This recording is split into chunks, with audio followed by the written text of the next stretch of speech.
नमस्कार साथियों, मैं सौरभ सिंह आप सभी का स्वागत करता हूं। आपके अपने परिवार एग्जाम्पल 91 में कैसे हैं? आप सभी से उम्मीद करता हूं कि आप सभी लोग अच्छे होंगे, बहुत शानदार होंगे। आप लोग की पढ़ाई एकदम बढ़िया चल रही होगी। दोस्तों,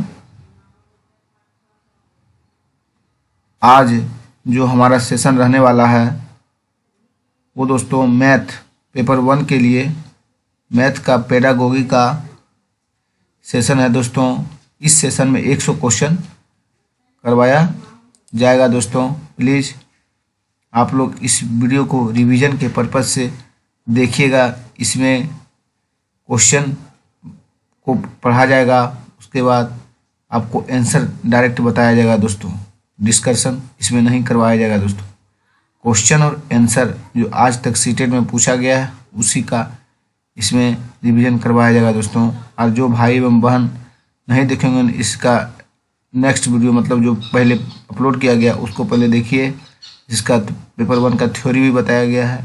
और दोस्तों, इसका पार्ट 1 पार्ट 2 भी देखिए। ये पार्ट 3 सेशन बनने जा रहा है। आप सब भाई बहन CDP हुआ, EVS हुआ, SST हुआ, सबका थ्योरी भी बताए। उसके बाद दोस्तों आप सभी को फिर जितना 2011 से 2022 तक सीटेट में प्रीवियस ईयर का क्वेश्चन से पूछा गया, जो उतना सेशन सर के नोट्स में दिया गया था, सभी का वीडियो हम बनाने का कोशिश किए और बना के अपने चैनल पर एग्जाम्पल 91 पर अपलोड करने का कोशिश किए। दोस्तों, चलिए हम आज का सेशन को स्टार्ट करते हैं।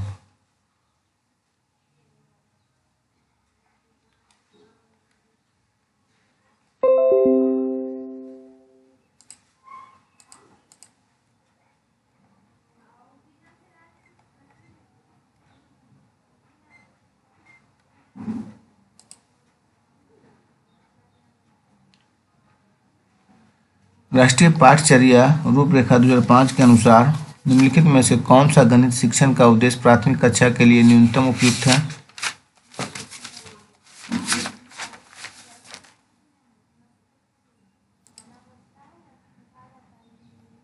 बीजीय कौशल में निपुणता। दोस्तों, राष्ट्रीय पाठचर्या रूपरेखा 2005 के अनुसार निम्नलिखित में से कौन सा गणित शिक्षण का उद्देश्य प्राथमिक कक्षा के लिए न्यूनतम उपयुक्त है?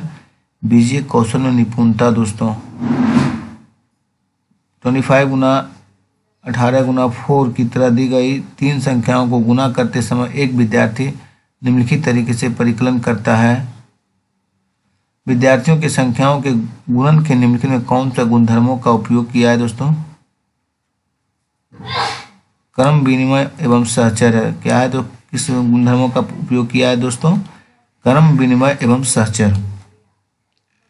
शिक्षक ने अपने छात्रों को निम्नलिखित गतिविधि दी।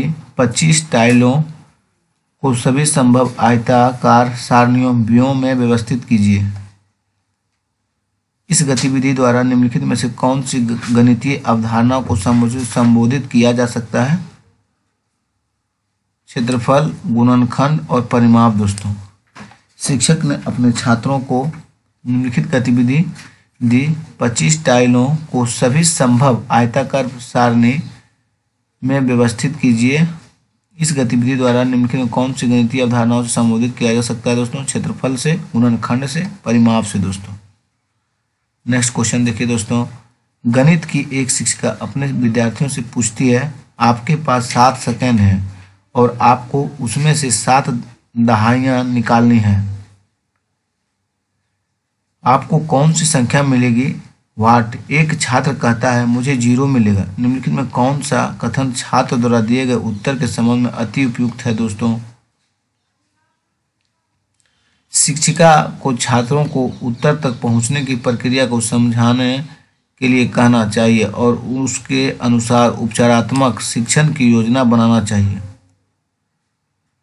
फिर से एक बार देखा जाए। दोस्तों, गणित की एक शिक्षिका अपने विद्यार्थियों से पूछती है, आपके पास 7 सेकंड है और आपको उसमें से 7 दहाइयाँ निकालनी है।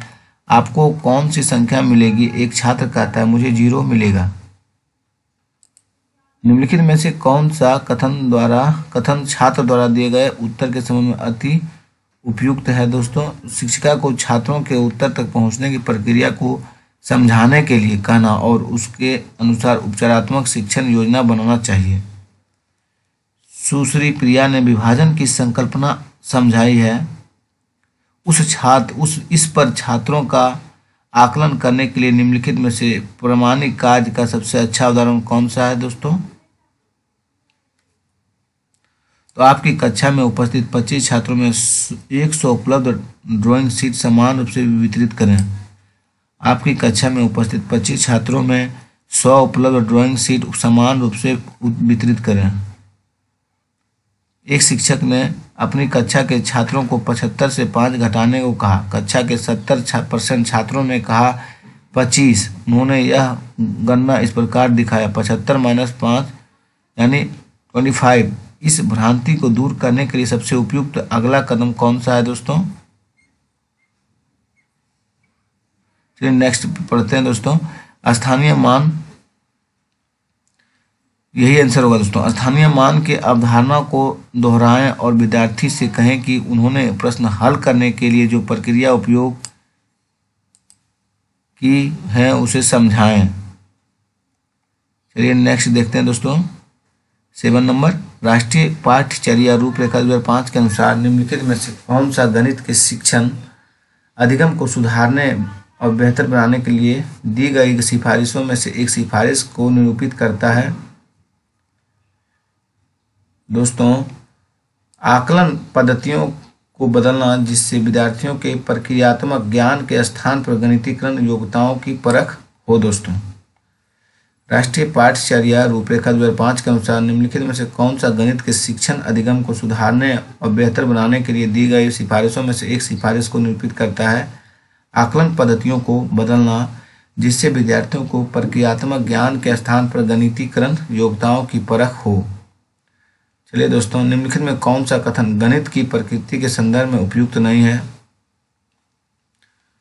यह विज्ञान की तरह है जो अवलोकन पर आधारित है। कौन सा कथन गणित की प्रकृति के संदर्भ में उपयुक्त नहीं है दोस्तों? यह विज्ञान की तरह है जो कि अवलोकन पर आधारित है।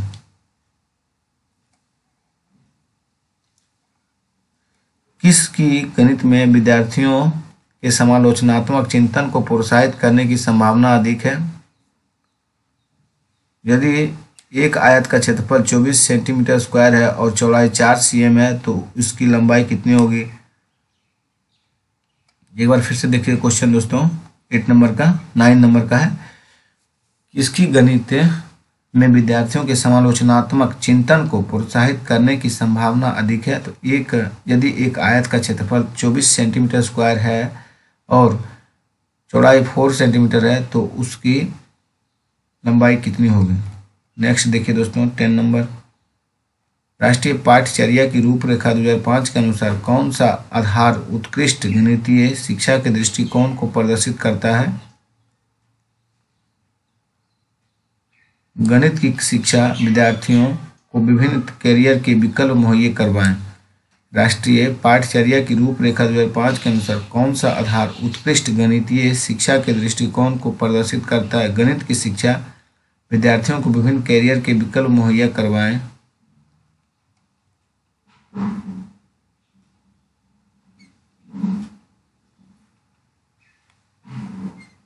सॉरी दोस्तों, गलती हो गई। राष्ट्रीय पाठ्यचर्या की रूपरेखा 2005 के अनुसार कौन सा आधार उत्कृष्ट गतिविधियों शिक्षा को दृष्टिकोण को प्रदर्शित करता है? सभी विद्यार्थियों गणित सीख सके और सभी विद्यार्थियों को गणित सीखने की जरूरत हो। सभी विद्यार्थी गणित सीख सके और सभी विद्यार्थियों को गणित सीखने की जरूरत है। 11 नंबर देखिए दोस्तों, एक छात्र को जब 6065 को संख्या के रूप में लिखने के लिए कहा गया तो उसने इसको 665 लिखा। तो इस प्रकार की त्रुटि हुई क्योंकि छात्र ने स्थानीय मान का अवधारणा को नहीं समझा। नेक्स्ट देखिए दोस्तों, निम्नलिखित में कौन सा शुद्ध सही मिलान सेट को प्रदर्शित करना है?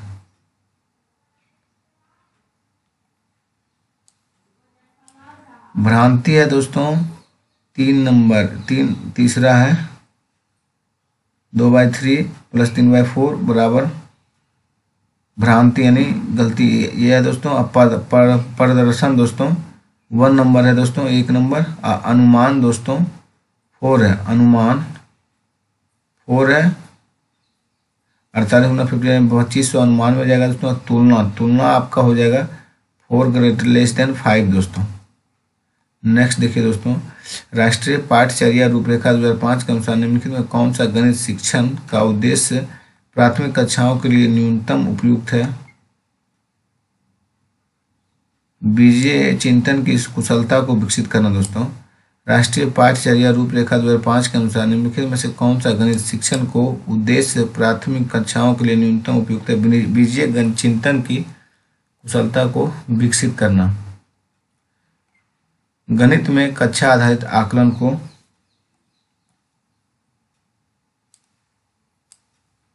सभी विद्यार्थियों के अद्वितीय गुणों, विशिष्टताओं, अनुभवों एवं कुशलताओं का ध्यान रखना और सम्मान करना चाहिए। अब विद्यार्थी की चिंतन प्रक्रिया के बारे में जो प्रकट हो रहा है उसे प्रतिबंधित करना चाहिए। सही विकल्प का चयन कीजिए। गणित में कक्षा आधारित आकलन को सभी विद्यार्थियों के अद्वितीय गुणों, विशिष्टताओं, अनुभवों एवं कुशलताओं का ध्यान रखना और सम्मान करना चाहिए। और विद्यार्थी की चिंतन प्रक्रिया के बारे में जो प्रकट हो रहा है उसे प्रतिबंधित करना चाहिए। सही विकल्प का चयन कीजिए। कक्षा में अधिकांश विद्यार्थी ने कहा 360 + 55 = 3115 के निम्नलिखित में कौन सा अवधारणा को सुदृढ़ करना इस त्रुटि को सुधारने के लिए सर्वाधिक उपयुक्त है दोस्तों? जोड़ने योग के समय पुनः समूहीकरण दोस्तों। जोड़ने योग के समय पुनः समूहीकरण। नेक्स्ट देखिए दोस्तों, कौन सा गणित में सृजनात्मक चिंतन का एक मुख्य सूचक है? प्रश्नों में को प्रस्तुत करना। कौन सा गणित में सृजनात्मक चिंतन का एक मुख्य सूचक है? तो प्रश्न को प्रस्तुत करना।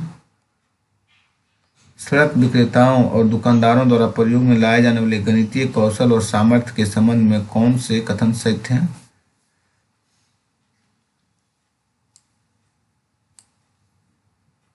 वे गणित के प्रश्नों को हल करने के वैकल्पिक तरीकों को विकसित करने में सहायक होता है दोस्तों। सड़क विक्रेताओं और दुकानदारों द्वारा प्रयोग में लाए जाने वाले गणितीय कौशल में सामर्थ्य के संबंध में निम्नलिखित कौन सा कथन सत्य है? वे गणित के प्रश्नों को हल करने के वैकल्पिक तरीकों को विकसित करने में सहायक होते हैं। शुद्ध कथन को पहचानिए। केवल डी है दोस्तों। गुणनफल और भागफल का प्रतिलोम है। शुद्ध कथन को पहचानिए। गुणनफल भागफल का प्रतिलोम है दोस्तों। कौन सा गणित पढ़ाने के लिए निगमनात्मक विधि का लक्षण नहीं है? यह तथ्यों और सूत्रों को स्मरण करने पर बढ़ावा देती है। कौन सा गणित पढ़ाने के लिए निगमनात्मक विधि का लक्षण नहीं है? तो यह तथ्यों और सूत्रों को स्मरण करने पर बढ़ावा देती है।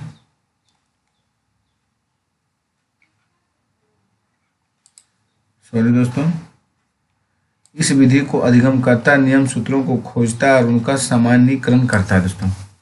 कौन सा गणित पढ़ाने के लिए निगमनात्मक विधि का लक्षण नहीं है? तो इस विधि में अधिगमकर्ता नियमों सूत्रों को खोजता है और उनका सामान्यीकरण करता है। ये नहीं है दोस्तों, और ये 3 है। यह विधि छात्रों और शिक्षकों दोनों का समय और शक्ति बचाती है। यह तथ्यों और सूत्रों को स्मरण करने पर बढ़ावा देती है। इस विधि में अधिगमकर्ता सामान्य से विशेष की ओर अग्रसर होती है। कौन से कौशल गणित में आकार, दिक्, स्थान और माप के शिक्षण से जुड़े हैं? सांख्यिकीकरण, अंकगणितीकरण यानी अंकों को अवधारणाओं जैसे क्षेत्रफल, परिमाप आदि को जोड़ना। कौशल गणित में आकार, दिक्, स्थान और माप के शिक्षण से जुड़े हैं। सांख्यिकीकरण, अंकगणितीकरण यानी अंकों को अवधारणाओं जैसे क्षेत्रफल, परिमाप आदि से जोड़ना दोस्तों।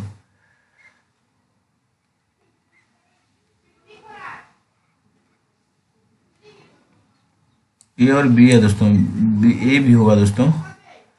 समितियां खोजने और सौंदर्यीकरण, भाव प्राप्त करना। और सांख्यिकीकरण यानी अंकों को अवधारणाओं जैसे क्षेत्रफल, परिमाप आदि को जोड़ना, दोनों होगा दोस्तों। एक व्यवकलन प्रश्न 83 से 56 का कुछ छात्रों ने उत्तर दिया 33। छात्रों द्वारा की गई इस अशुद्धि को संबोधित करने से अत्यधिक उपयुक्त रणनीति कौन सी है? संख्याओं को पुनर्समूहन रीग्रुपिंग की समझ बनाने के लिए स्थानीय मान की अवधारणा पुनः विचार करना। एक व्यवकलन प्रश्न 83 को 56 का कुछ छात्रों ने उत्तर दिया 33। छात्रों द्वारा की गई इस अशुद्धि को संबोधित करने की अत्यधिक उपयुक्त रणनीति कौन सी नीति है? संख्याओं को पुनर्समूहन रीग्रुपिंग की समझ बनाने के लिए स्थानीय मान अवधारणा को पुनः विचार करना। राष्ट्रीय पाठ्यचर्या रूपरेखा 2005 के अनुसार निम्नलिखित में कौन से विषय प्राथमिक विद्यालयों में गणित पाठ्यक्रम का भाग नहीं है? दोस्तों पूर्णांक नहीं है। राष्ट्रीय पाठ्यचर्या रूपरेखा 2005 के अनुसार निम्नलिखित में से कौन से विषय प्राथमिक विद्यालय में गणित पाठ्यक्रम का भाग नहीं है? तो पूर्णांक नहीं है दोस्तों। निम्नलिखित में से किसे संरचनात्मक यानी रचनावादी गणित कक्षा का लक्षण माना जा सकता है? दोस्तों विद्यार्थियों में पारस्परिक क्रियाओं को हतोत्साहित करना किसी संरचनात्मक गणित कक्षा का लक्षण माना जा सकता है। विद्यार्थियों में पारस्परिक क्रियाओं को हतोत्साहित करना। गणित की अवधारणाओं की पदानुक्रमित संदर्भ में निम्नलिखित में कौन सी कथन सही नहीं है?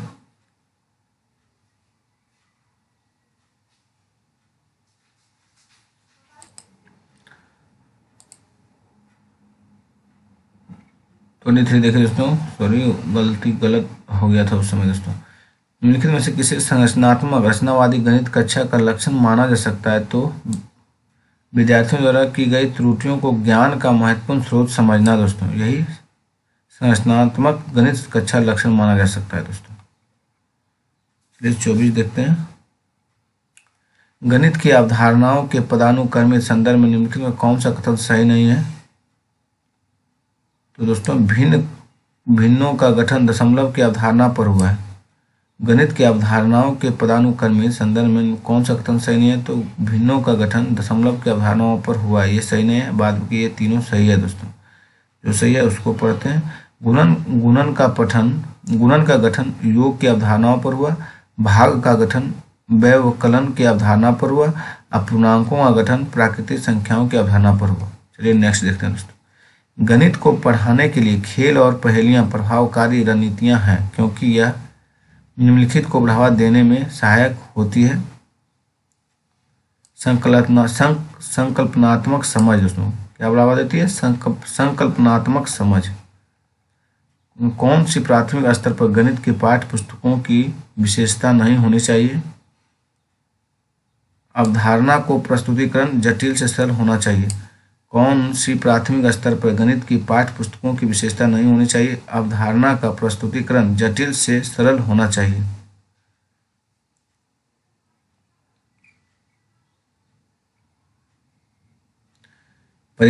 परीक्षा में दिए गए प्रश्न 200 का 23% ज्ञात कीजिए। 2 छात्रों ने निम्न प्रकार के उत्तर दिए। 46। देखिए निम्नलिखित संदर्भ में कथनों को कौन सा कथन सर्वाधिक उपयुक्त है? दोस्तों अध्यापिका दोनों को पूरे अंक देती है क्योंकि उन्होंने स्वयं की कलन विधि से प्रश्न को करने का प्रयास किया और औपचारिक और अनौपचारिक कलन विधियों गणित के प्रश्नों को हल करने के अभिन्न अंग हैं। चलिए नेक्स्ट दोस्तों। कक्षा में आंकड़ों का प्रबंधन की अवधारणा सम्मिलित करती है। आंकड़ों का विश्लेषण। दोस्तों कक्षा में आंकड़ों का प्रबंधन की अवधारणा सम्मिलित करती है आंकड़ों का विश्लेषण। सॉरी दोस्तों 28 में ABC तीनों होगा। दोस्तों आपका आंकड़ों का निरूपण भी होगा, आंकड़ों का विश्लेषण होगा और आंकड़ों का एकत्रीकरण भी होगा। तीनों हो गया। दोस्तों कक्षा 1 में आकलन के लिए गणित के अध्यापक ने छात्रों की निम्नलिखित पैमाने पर जैसे संकल्पनात्मक समझ, गणितीय विवेचन और गणित के प्रति उनकी अभिवृद्धि, नए प्रश्नों को हल करना और प्रश्नों को हल करने हेतु बहल विधियों को ढूंढना इत्यादि के लिए उनकी प्रगति को रिकॉर्ड लिपिबद्ध किया। इस प्रकार के आकलन से प्राप्त जानकारी सबसे कम उपयोगी होगी विद्यार्थियों को उनके प्राप्त अंकों की वरीयता क्रम से व्यवस्थित करना।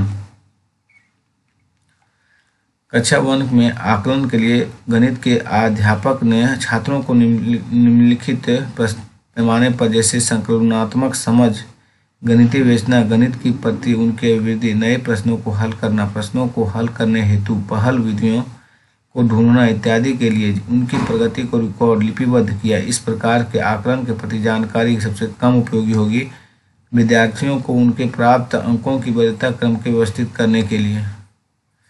प्राथमिक स्तर पर गणितीय पहेलियों को हल करना सहायक होता है।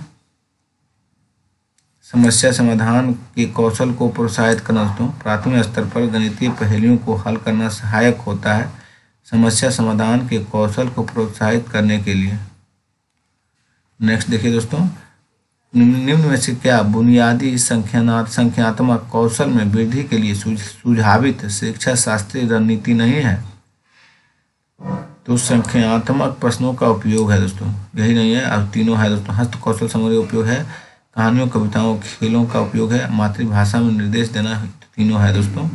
संख्यात्मक प्रश्नों का उपयोग नहीं है। वेन हेले के सिद्धांत के अनुसार ज्यामिति के अधिगम के लिए प्रथम महत्वपूर्ण पद संपूर्ण चिंतन है, क्योंकि यह आकृतियों के विश्लेषण और दृश्यीकरण कौशल को विकसित करने का आधार है।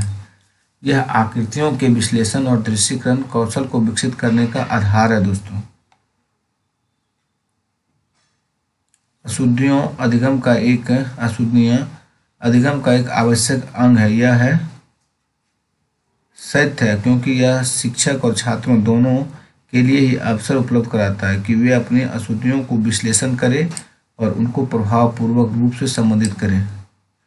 अशुद्धियों अधिगम का एक आवश्यक अंग है। यह सत्य है, क्योंकि यह शिक्षक और छात्रों दोनों के लिए ही अवसर उपलब्ध कराता है और कि वे अपनी अशुद्धियों को विश्लेषण करें और उनको प्रभावपूर्ण रूप से संबोधित करें। गणित के शिक्षण और अधिगम में प्रौद्योगिकी के प्रयोग के बारे में निम्नलिखित कथनों में कौन सा सही है? प्रौद्योगिकी गणित नहीं है, यह केवल गणित को करने की एक विधि है दोस्तों। गणित के शिक्षण और अधिगम में प्रौद्योगिकी के प्रयोग के बारे में निम्नलिखित कथनों में कौन सा सही है? प्रौद्योगिकी गणित नहीं है, यह केवल गणित को करने की एक विधि है दोस्तों। गणितीय खेल और पहेलियां सहायता करती है।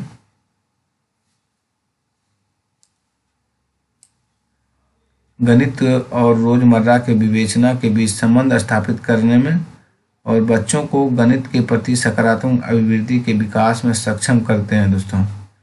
गणितीय खेल और पहेलियों सहायता करते हैं गणित और रोजमर्रा की विवेचना के संबंध स्थापित करने और बच्चों के गणित के प्रति सकारात्मक अभिवृद्धि के विकास में सक्षम करते हैं। एक शिक्षक ने बच्चों को निम्न अधिविन्यास दिया। तुम्हारा मित्र कक्षा में अनुपस्थित था और उसका क्षेत्रों और परिमापों का पाठ छूट गया है।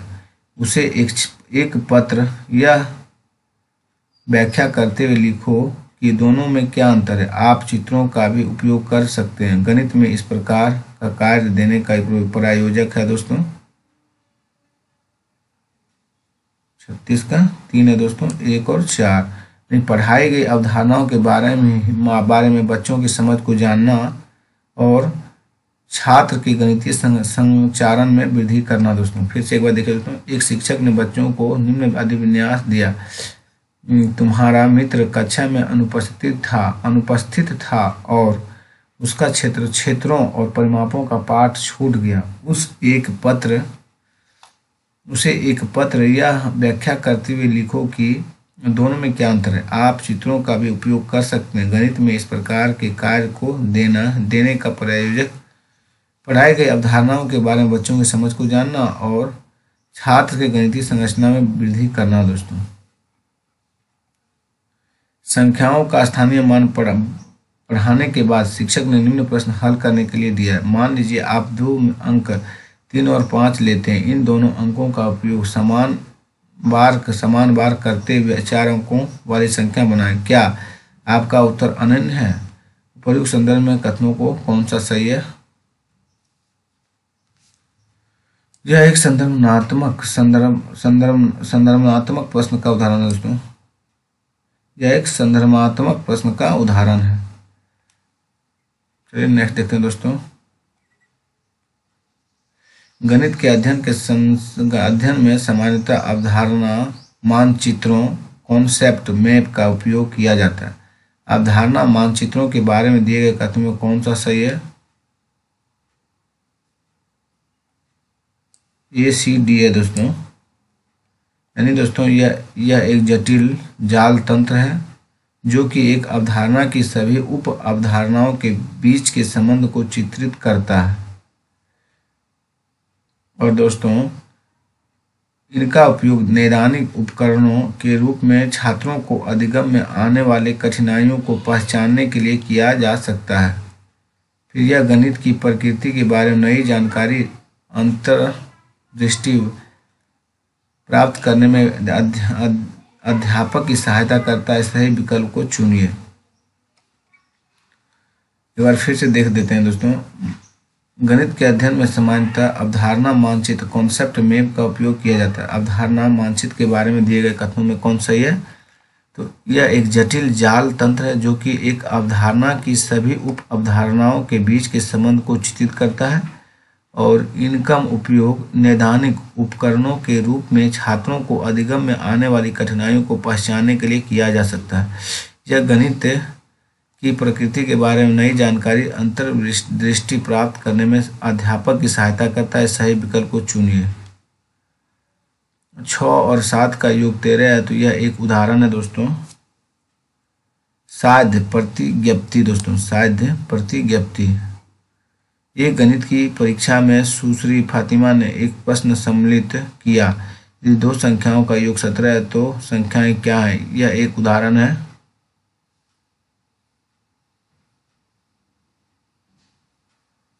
मुक्त सिरे वाले प्रश्न पर। एक गणित की परीक्षा में सुश्री फातिमा ने एक प्रश्न सम्मिलित किया।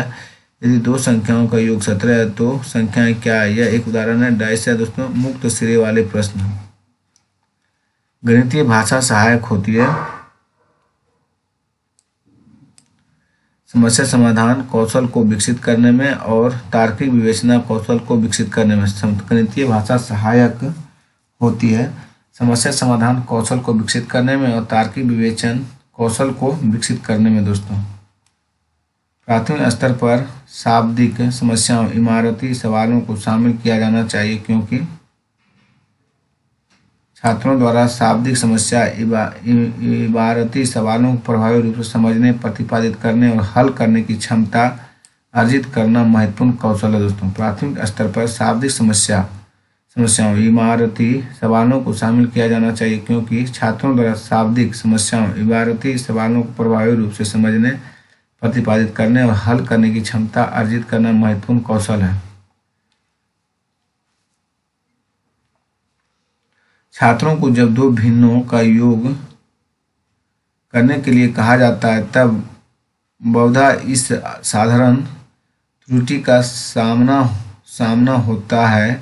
वे अंश और अंश में जोड़ देते हैं और हर को हर में। इस भ्रांति को क्या संभावित करना हो सकता है?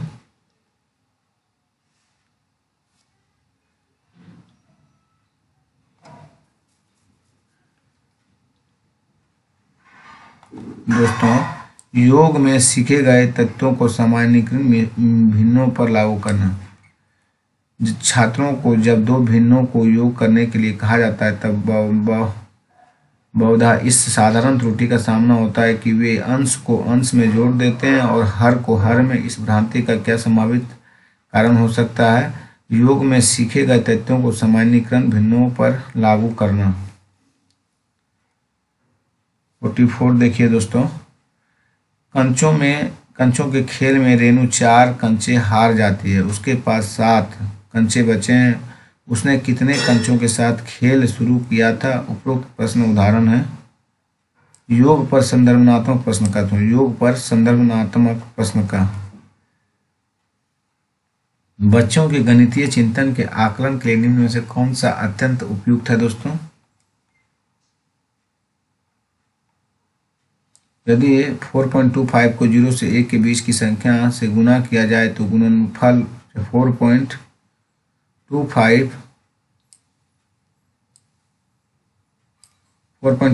के कम या अधिक होगा, स्पष्ट कीजिए। बच्चों के गणितीय चिंतन के आकलन के लिए निम्न प्रश्नों में कौन सा अत्यंत उपयुक्त है?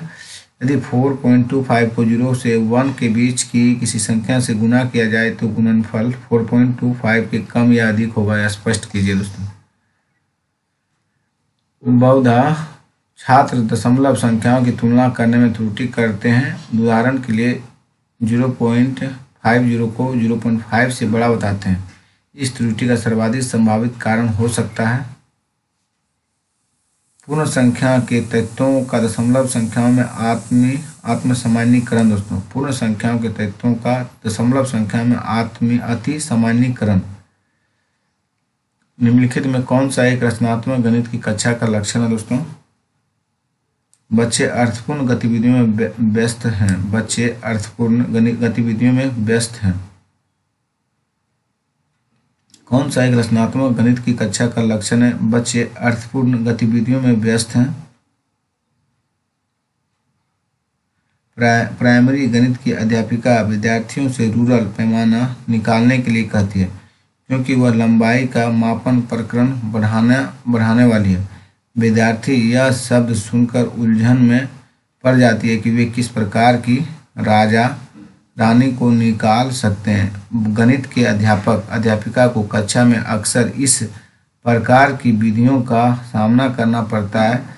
शब्दावली की यह स्पष्टता इसलिए हुई क्योंकि शब्द रूरल एक उदाहरण है समनाम शब्द का। दोस्तों, प्राइमरी गणित की अध्यापिका विद्यार्थियों से रूरल पैमाना निकालने के लिए कहती है क्योंकि वह लंबाई का मापन प्रकरण बढ़ाने वाली है। विद्यार्थी यह शब्द सुनकर उलझन में पड़ जाती है कि वे किस प्रकार किसी राजा रानी को निकाल सकते हैं। गणित के अध्यापिका को कक्षा में अक्सर इस प्रकार की स्थितियों का सामना करना पड़ता है। शब्दावली की यह स्पष्टता इसलिए भी क्योंकि ये शब्द रूरल एक उदाहरण है सामान्य समनाम शब्द का। दोस्तों, चलिए दोस्तों आगे बढ़ते हैं। प्राथमिक स्तर पर गणित के आकलन के लिए निम्नलिखित में से कौन सा उद्देश्य सर्वाधिक महत्वपूर्ण है? प्रतिपुष्टि और उपचारात्मक शिक्षण प्रदान करने हेतु बच्चों की प्रगति को एक समय अवधि में अंकित करना। प्राथमिक स्तर पर गणित के आकलन के लिए निम्नलिखित में कौन सा उद्देश्य सर्वाधिक महत्वपूर्ण है? प्रतिपुष्टि और उपचारात्मक शिक्षण प्रदान करने हेतु बच्चों के प्रगति को एक समय अवधि में अंकित करना। एक योग के प्रश्न 87 + 16 को हल करने का छात्र ने लिखा 87 + 16 = 913। निम्नलिखित में कौन सा छात्र द्वारा दिए गए उत्तर के सर्वाधिक उपयुक्त प्रतिक्रिया को निरूपित करता है?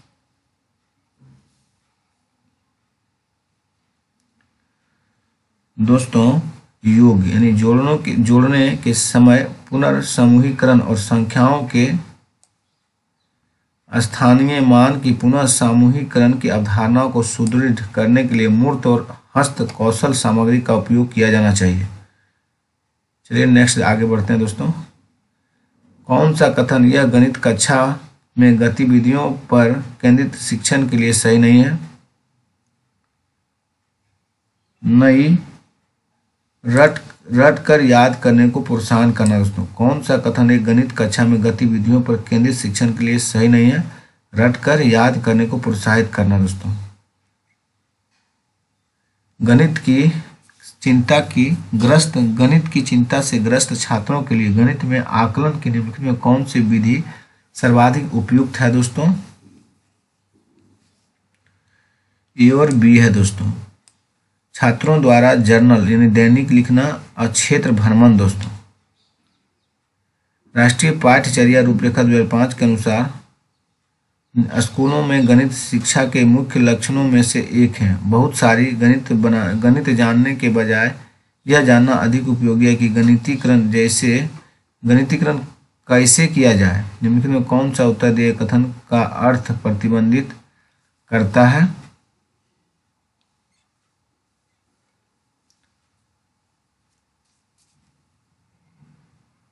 दोस्तों, बच्चों को कितना गणित आता है इस पर बल दिया जाने के बजाय यह जानना ज़्यादा जरूरी है कि बच्चे को में गणित चिंतन और अमूर्त विचारों के साथ काम करने की योग्यता कैसे विकसित की जाए।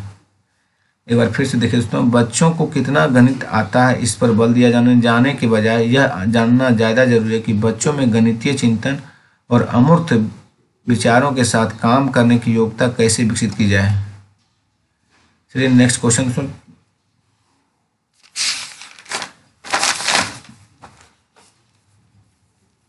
संख्याओं के गुणन करने की अवधारणा को पढ़ाने से पहले निम्नलिखित में से कौन सी प्रारंभिक गतिविधि सबसे उपयुक्त है। छात्रों से उनकी कक्षा में कुल गुब्बारे की संख्या ज्ञात करने के लिए कहना यदि उनमें से प्रत्येक छात्र 5 गुब्बारे लाता है। चलिए आगे बढ़ते हैं दोस्तों।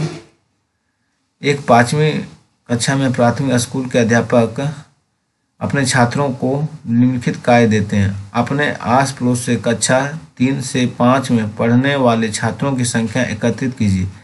एकत्रित जानकारी से 3 और 5 कक्षाओं में पढ़ने वाले लड़के एवं लड़कियों को वर्गीकृत कीजिए। अपनी परियोजना में कम से कम 10 घरों को सम्मिलित करें।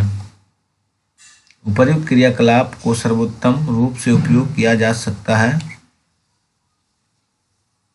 आंकड़ा प्रबंधन की अवधारणा का परिचय देने के लिए। आंकड़ा प्रबंधन की अवधारणा का परिचय देने के लिए कौन सा गणित के प्रति भय का उपयुक्त कारण नहीं है। अधिगमकर्ताओं को गणितीय अक्षमताएं। दोस्तों, कौन सा गणित के प्रति भय का उपयुक्त कारण नहीं है।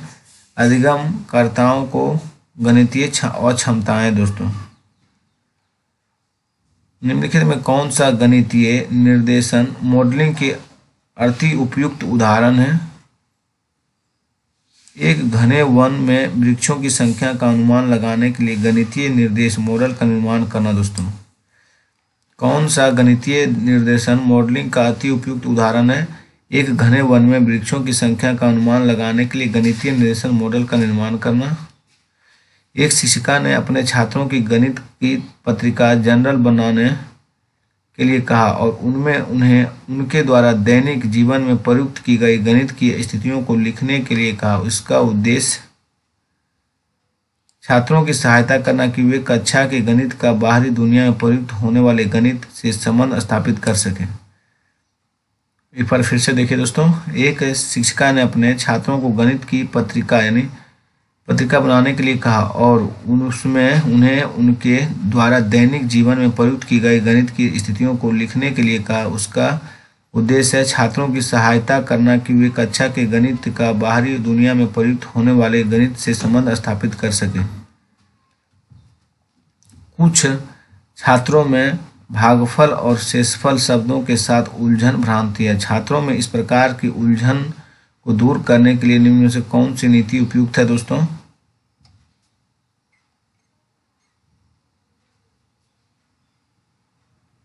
तो मूर्त पदार्थ का प्रयोग किया जाए। छात्रों को कहा जाए कि वे इनसे भिन्न प्रकार के समूह बनाएं और समूहों की संख्या और समूह के बाहर की वस्तुओं को निरीक्षण करें। फिर से देखिए दोस्तों, कुछ छात्रों को भागफल और शेषफल शब्दों के साथ उलझन है। छात्रों में इस प्रकार के उलझन को दूर करने के लिए भिन्न में कौन सी नीति उपयुक्त है। मूर्त पदार्थों का प्रयोग किया जाए और छात्रों के कहा जाए कि इनसे भिन्न प्रकार के समूह बनाएं और समूहों की संख्या और समूह के बाहर की वस्तुओं को निरीक्षण करें। गुणन की अवधारणा का परिचय देते हुए सुश्री नीतू कक्षा 2 की अध्यापिका ने शाब्दिक समस्या से प्रारंभ किया, जैसे कि एक परिवार में 4 सदस्य हैं और यदि प्रत्येक सदस्य के दोपहर के खाने में 3 रोटी की आवश्यकता है तो कुल कितनी रोटियों की आवश्यकता होगी। अवधारणा के परिचय के लिए इस प्रकार की शाब्दिक समस्याओं का क्या उद्देश्य है। वास्तविक जीवन परिस्थितियों और गणितीय समस्याओं में संयोजन करने की सामर्थ्य को विकसित करना। चलिए नेक्स्ट दोस्तों, कौन सा वेन हेले द्वारा दिए गए ज्यामितीय विवेचन के स्तरों की विशेषता का लक्षण नहीं है। आयु मिश्रित है, आयु आश्रित है। दोस्तों, निम्नलिखित में कौन सा वेन हेले द्वारा दिए गए ज्यामिति विवेचना के स्तरों को विशेषता का लक्षण नहीं है, तो आयु मिश्रित नहीं है और विकासात्मक है, अनुभव आश्रित है, अनुक्रमिक है दोस्तों। उपचारात्मक शिक्षण सबसे अधिक सहायक है। गणितीय संकल्पनाओं को समझने में विद्यार्थी जिन कठिनाइयों का सामना करते हैं उनको संबोधित करने और विद्यार्थियों के प्रदर्शन को सुधारने के लिए दोस्तों। गणित में त्रुटियों के निम्नलिखित कौन से कथन सही हैं? बी और सी है दोस्तों। त्रुटियां गणित की भ्रांतियों के बारे में अंतर्दृष्टि देती है और शिक्षक को छात्रों को ऐसे पर्याप्त रूप से चुनौतीपूर्ण कार्य देने चाहिए जिनमें उनसे त्रुटियां होने की संभावना है। बेन हिल की त्रिविम दिक स्थान ज्यामितीय समझ के अनुसार किस तरह पर बच्चे की यह स्वीकार करने की संभावना अधिक है कि वर्ग एक आयत भी है? स्तर 2 संबंध है दोस्तों। वेन हेले की त्रिविम दिक स्थान ज्यामितीय समझ के अनुसार किस स्तर पर बच्चे की यह स्वीकार करने की संभावना अधिक है कि वर्ग एक आयत भी है? स्तर 2 संबंध दोस्तों। विद्यार्थियों को गणितीय संक्रियाओं पर आधारित समस्याओं का समाधान करना सिखाने के लिए निम्नलिखित में से कौन सा कथन संतोषजनक नहीं है? दोस्तों, प्रश्नों को हल करने के लिए केवल एक विशेष प्रकार की प्रणाली का महत्व दिया जाना चाहिए। गणित की पदानुक्रम प्रकृति है एवं अवधारणाएं तर्कसंगत, संरचित और संबंधित है। निम्न कथनों में कौन सा इसकी इस व्याख्या के लिए अत्यंत उपयुक्त है? दोस्तों, हो जाएगा इसमें ए और डी दोस्तों। योग की अवधारणा के निर्माण के बाद गुणन आता है और संख्या ज्ञान का विकास योग और व्यवकलन की अवधारणा से पहले होना चाहिए। संख्या ज्ञान का विकास योग और व्यवकलन की अवधारणा से पहले होना चाहिए और दोस्तों योग की अवधारणा के निर्माण के बाद गुणन आता है। सुक्ति गणित अधिगम का प्रारंभ घर से होता है का अर्थ है दोस्तों, घर और वातावरण में प्रचुरता में संसाधन उपलब्ध होते हैं जिनका उपयोग गणित के अधिगम में प्रभावी ढंग से किया जा सकता है। सुक्ति गणित की अधिगम का प्रारंभ घर से होता है का अर्थ होता है घर और वातावरण में प्रचुरता में संसाधन उपलब्ध होते हैं जिनका उपयोग गणित के अधिगम में प्रभावी ढंग से किया जा सकता है। कक्षा 2 के छात्रों की संख्याओं का योग बढ़ाने के लिए अध्यापक ने एक क्रियाकलाप का आयोजन किया जिसमें उसने रंगीन मोतियों का प्रयोग किया। यह क्रियाकलाप छात्रों में किसका विकास करने में सहायक होगा? बी और सी दोस्तों। मानस दर्शन, दृश्यीकरण और दोस्तों निरूपण प्रदर्शन दोस्तों। मानकों का प्रयोग निम्नलिखित में किन अवधारणाओं को समझाने के लिए किया जाता है? संख्या बोध, भिन्न प्रतिरूप दोस्तों। मानकों का प्रयोग निम्नलिखित में किन अवधारणाओं को समझाने के लिए किया जाता है?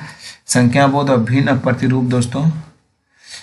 निम्नलिखित में से मुक्त सिरे वाले प्रश्न को पहचानिए। एक आयताकार खेत का क्षेत्रफल 480 मीटर स्क्वायर, इसकी लंबाई और चौड़ाई क्या हो सकती है? इस्माइल एक प्राथमिक अध्यापक अपने छात्रों के पूर्व ज्ञान को समझने के लिए सर्वप्रथम सदैव कुछ क्रियाकलाप करते हैं। छात्रों के प्रदर्शन पर यह निश्चित करते हैं कि अगली अवधारणा की ओर बढ़ना और यह पिछली अवधारणाओं को दोहराना और उसे समाहित करने के बाद ही अगली अवधारणा की ओर अग्रसर होना। एक शिक्षक के नाते इस्माइल एक चक्रीय मूल्यांकन के नमूने का पालन करे जिसमें मूल्यांकन के द्वारा जानकारी एकत्रित कर बच्चों के लिए अधिगम वातावरण को सुधारना सम्मिलित है।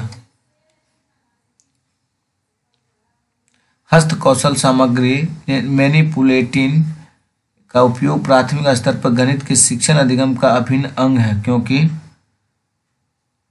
यह शिक्षार्थी को गणितीय अवधारणा को समझाने में सहायता करता है। हस्तकौशल सामग्री मैनिपुलेटिव का उपयोग प्राथमिक स्तर पर गणित के शिक्षण अधिगम का अभिन्न अंग है क्योंकि यह शिक्षार्थी को गणितीय अवधारणाओं को समझाने में सहायता करता है।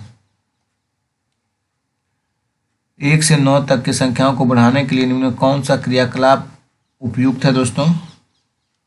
ये भिन्न भिन्न पदार्थों देना, एकांकी संगति का उपयोग करना और छात्रों को गणना करने के लिए कहना। बी भी है दोस्तों। दी गई दी गई संख्या के आधार पर संबंधित पदार्थों को एकत्रित करना। राष्ट्रीय पाठचर्या रूपरेखा 2005 के अनुसार प्रौद्योगिकी गणितीय अन्वेषण में सहायता कर सकती है और छात्रों को संलग्न व्यस्त करने में सहायक हो सकती है। अतः एक कैलकुलेटर के प्रयोग की अनुमति विद्यालय की सभी परीक्षा में देनी चाहिए। तकनीकी का उपयोग गणित में अमूर्त अवधारणाओं के शिक्षण अधिगम को सुसाध्य बनाने के लिए किया जा सकता है। स्वतः शोध ह्यूरिस्को शब्द का अर्थ होता है खोज करना। स्वतः शोध ह्यूरिस्को शब्द का अर्थ है दोस्तों खोज करना। इनमें कौन सा सोपान चरण समस्या समाधान में शामिल नहीं है? अविवेचित कलन विधि का विकास करना। तो कौन सा सोपान चरण समस्या समाधान में शामिल नहीं है? तो अविवेचित कलन विधि का विकास करना। एक अध्यापिका अपने छात्रों को कोई भी 4 अंक उपयोग करके एक 4 अंकों की सबसे बड़ी संख्या बनाने के लिए कहती है, बशर्ते उसे 5 को इकाई के स्थान पर नियत करना होगा। यह एक उदाहरण है दोस्तों। नियतकालिक प्रश्न का नियतकालिक प्रश्न। एक बस संख्या 405 स्थान ए के स्थान बी के बीच लगती है। ऊपर दिए गए कथन में किस प्रकार की संख्याओं के चित्रण का उपयोग किया गया है? नामिक अंकित संख्या दोस्तों। एक बस संख्या 405 स्थान ए से स्थान बी के बीच चलती है। ऊपर दिए गए कथन में किस प्रकार की संख्याओं के चित्रण का उपयोग किया जाता है? नामिक अंकित संख्या दोस्तों। गणित के शिक्षक ने छात्रों को सामने निम्नलिखित प्रश्न रखा। सबसे बड़ी और सबसे छोटी 4 अंकों वाली संख्या बनाने के लिए कोई भी 4 अलग अलग अंकों का उपयोग करो, परंतु शर्त है कि अंक 6 सदैव इकाई के स्थान पर होना चाहिए। उपरोक्त संदर्भ में निम्न कथनों में से कौन सा कथन सही है? प्रश्न का एक अनन्य उत्तर है जिस पर पहुंचने के लिए तर्कसंगत चिन्ह की आवश्यकता होती है।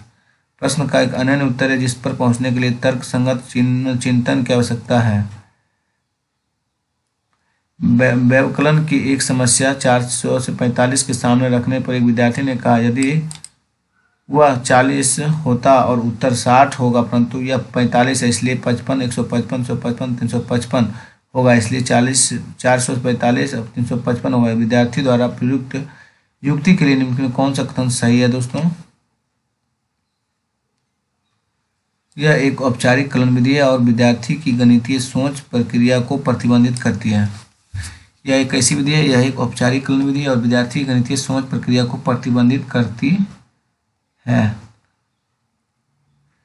कक्षा 1 की गणित की अध्यापिका सुश्री सोनाली ने अपने अधिगमकर्ताओं को निम्नलिखित क्रियाकलाप दिए।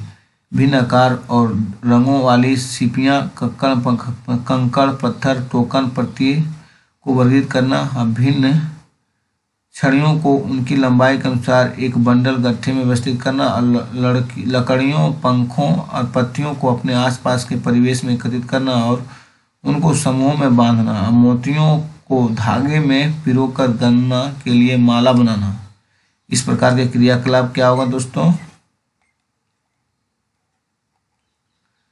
अंकगणित में महत्वपूर्ण अवधारणाओं जैसे संख्या गणना का परिचय देने के लिए बच्चों की तत्परता के आकलन में सहायक है। कौन सी प्राथमिक कक्षा के छात्रों के आकलन की उपयुक्त विधि नहीं है? एक परीक्षा जो कि तथ्यों और सूत्रों के स्मरण करने पर आधारित है।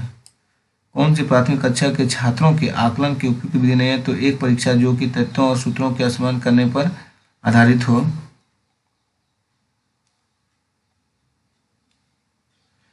76 गुणे 32 को हल करने के लिए एक विद्यार्थी निम्नलिखित विद्यार्थियों का प्रयोग करता है।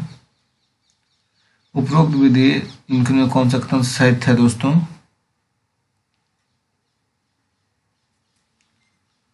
अधिगमकर्ताओं में समस्या समाधान के अनौपचारिक तकनीक को हतोत्साहित करना चाहिए। कथनों पर विचार करें, सही विकल्प का चयन करें। मानदंड संदर्भित आकलन विद्यार्थियों को किसी मापदंड के आधार पर मूल्यांकन करना। मानक संदर्भित आकलन नैदानिक परीक्षण और उपचारात्मक शिक्षण में उपयोगी है। कथन ए बी दोनों सॉरी दोस्तों, कथन ए भी दोनों सही है। नहीं दोस्तों, केवल ए सही है। क्या बोला फिर से देखिए, विचार सही विकल्प चयन। मानदंड संदर्भित आकलन विद्यार्थियों को सही मापदंड के आधार पर मूल्यांकन करना है, ये सही है। लेकिन मानक संदर्भित आकलन, नैदानिक परीक्षण और उपचारात्मक शिक्षण उपयोग, ये गलत है दोस्तों। एक कक्षा द्वितीय के छात्र जब 56+42 को हल करने के लिए कहा गया तो उसने इसे निम्न प्रकार से किया। 56+42 = 50 + 40 + 6 + 2 = 90 + 8 = 98। एक गणित अध्यापक के रूप में आपकी इस छात्र के प्रति क्या प्रतिक्रिया होगी दोस्तों? छात्र की प्रशंसा करें कि उसने प्रश्न को हल करने के लिए वैकल्पिक रणनीति का उपयोग किया, क्योंकि इससे रचनात्मक और आलोचनात्मक चिंतन में वृद्धि होती है। छात्र की प्रशंसा करें और उसने प्रश्न को हल करने के लिए वैकल्पिक रणनीति का उपयोग किया, क्योंकि इससे रचनात्मक और आलोचनात्मक चिंतन में वृद्धि होती है। छात्रों की आंकड़ों को संग्रहण की समझ के आकलन के लिए सर्वाधिक उपयुक्त रचनात्मक कार्य है दोस्तों सर्वेक्षण पर आधारित परियोजना। दोस्तों, छात्रों की आंकड़ों के संग्रहण की समझ के आकलन के लिए सर्वाधिक उपयुक्त रचनात्मक कार्य क्या है? सर्वेक्षण पर आधारित परियोजना। हम पौष्टिक पद्धति का उपयोग कहाँ पर करते हैं? पौष्टिक होगा दोस्तों, गलत है। जो है पढ़ रहे हैं दोस्तों, हम साष्टिक पद्धति का उपयोग कहाँ करते हैं? कोणों को मापने के लिए। वर्ष 2021 में शिक्षा मंत्रालय द्वारा निम्नलिखित में कौन सी राष्ट्रीय पहल यह सुनिश्चित करने के लिए की गई कि देश का प्रत्येक बच्चा मूलभूत साक्षरता और संख्यात्मकता प्राप्त करे? निपुण भारत। दोस्तों, वर्ष 2021 में शिक्षा मंत्रालय द्वारा निम्नलिखित में कौन सी राष्ट्रीय पहल यह सुनिश्चित करने के लिए की गई है कि देश का प्रत्येक बच्चा मूलभूत साक्षरता और संख्यात्मक प्राप्त करे? निपुण भारत। दोस्तों, प्राथमिक स्तर पर बच्चे दी गई आकृतियों को उनकी दिखावट के आधार पर वर्गीकृत करने में समर्थ है। वेन हेले के ज्यामितीय तर्क के चरण के अनुसार वे कौन से चरण पर हैं? दृश्यीकरण चरण। दोस्तों, प्राथमिक स्तर पर बच्चे की दी गई आकृतियों को उनकी दिखावट के आधार पर वर्गीकृत करने में समर्थ है। वेन हेले के ज्यामितीय तर्क के चरणों के अनुसार वे कौन से चरण पर हैं? दृश्यीकरण चरण। दोस्तों, दृष्टिबाधित विद्यार्थियों के लिए निम्नलिखित में किसका प्रयोग गणित शिक्षण अधिगम के साधनों के रूप में किया जाता है? ए और सी है दोस्तों, जियोबोर्ड और गिनतारा एबेकस। दोस्तों, फिर से देखिए दोस्तों, दृष्टिबाधित विद्यार्थियों के लिए निम्नलिखित में से किसका प्रयोग गणित शिक्षण अधिगम के साधनों के रूप में किया जा सकता है? जियोबोर्ड और गिनतारा। दोस्तों, जिसे एबेकस कहते भी हैं। कई कक्षा द्वितीय की अध्यापिका ने अपनी कक्षा के गुणन का परिचय योग की पुनरावृत्ति और आयताकार सारणी से कराया। यह है गुणन का परिचय अनौपचारिक रणनीतियों से कराने हेतु विद्यार्थियों के पूर्व ज्ञान और उनके अनुभवों के उपयोग में ला रही है। गुणन का परिचय अनौपचारिक रणनीतियों से कराने हेतु विद्यार्थियों के पूर्व ज्ञान और उनके अनुभवों को उपयोग में ला रही है। न्यूमैन के अनुसार विद्यार्थी शब्द समस्या इमारती सवाल को हल करने में सक्षम हो, इससे पहले वह 5 स्तरों को पूरा करे। यह स्तर नीचे यादृच्छिक क्रम में लिखे गए हैं।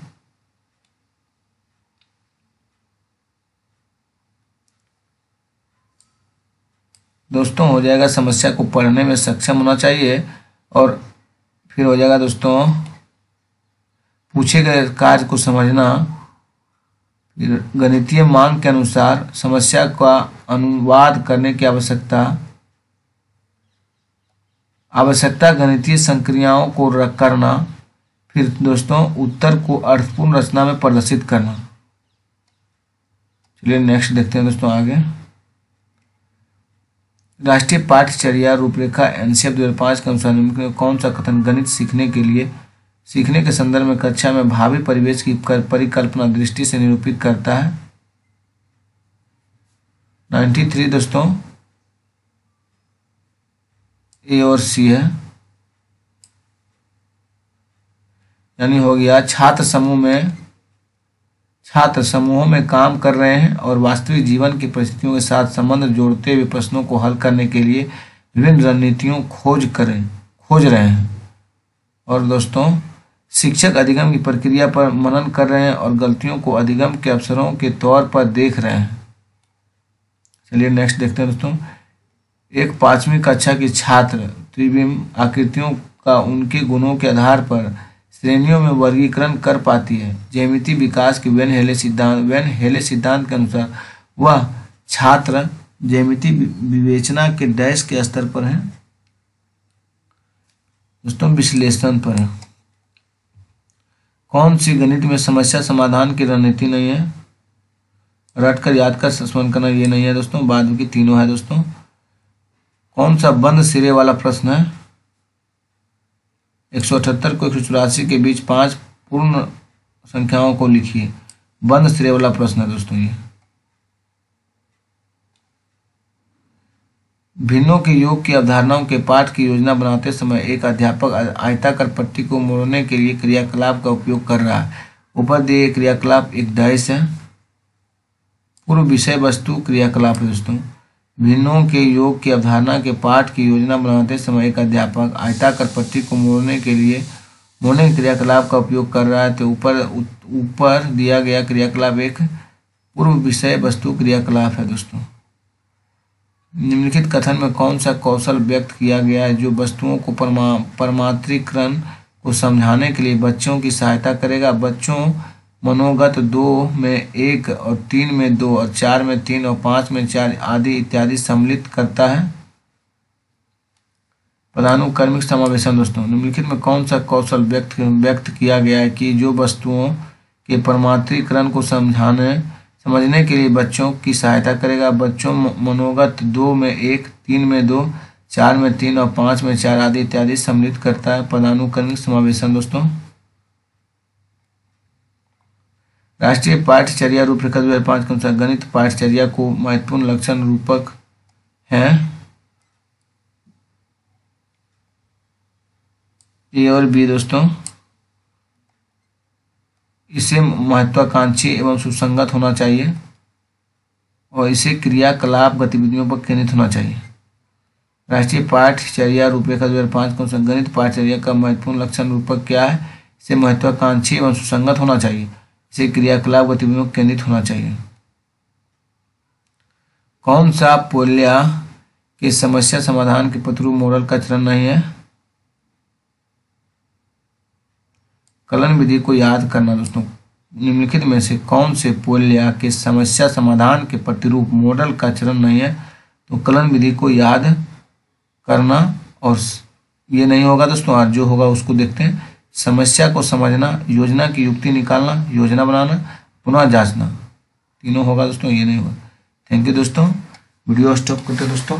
ये मैथ का पेडागोगी का सवाल है दोस्तों, जो 15 नंबर एकदम इससे बाहर नहीं रहेगा। सचिन सर के नोट्स का है। आप लोग कृपया इसको 1 से 2 बार रिवीजन के तौर पे देखिए और इसका एक पार्ट, अंतिम पार्ट और आएगा 100 क्वेश्चन का दोस्तों। उसके बाद सचिन सर के नोट्स में जितना भी पेडागोगी का दिया गया पेपर 1 में दोस्तों पूरा कंप्लीट करा दिया जाएगा। Thank you.